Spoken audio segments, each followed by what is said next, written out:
আমাৰ কলিয়াবৰ চাহ বাগিচা সোণাৰী ডিভিজনৰ সৈতে এই বাগিচাখন ইতিমধ্যে চৰকাৰে এটাচ কৰিছে।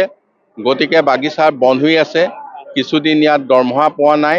গতিকে আমি অতি সোনকালে এই বাগিচাখন কোনো লোকক আমি উপযুক্ত লোকক চমজি দি আমি আশা কৰিম যে এই বাগিচাৰ যিসকল শ্ৰমিক কৰ্মচাৰী তেখেতসকলে যাতে পুনৰ বাগিচা কাম বন কৰি দৰমহা পাতি পায় তাৰ এক ব্যৱস্থা ল'বলৈ অতি ক্ষিপ্ৰতাৰে আমি এই কামত আগবাঢ়িছোঁ। আমাৰ চাহ বাগিচাখন আজি প্ৰায় এক মাহ ধৰে আমাৰ দৰমহা ৰেশন নাই।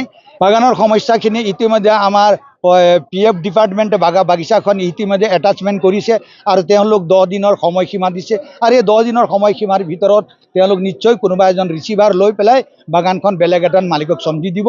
আৰু যদি তাতো তেওঁলোক অপাৰগ হয় তেন্তে আমি পুনৰ আমাৰ স্থানীয় বিধায়ক কেশৱ মহন্তৰ জৰিয়তে আমাৰ শ্ৰম মন্ত্ৰী ৰূপেশ গলাৰ লগত আলোচনা কৰি পৰৱৰ্তী দিনত আমি কি ব্যৱস্থা কৰিম আমি নিশ্চয় ইয়াৰ ওপৰত ব্যৱস্থা গ্ৰহণ কৰিম।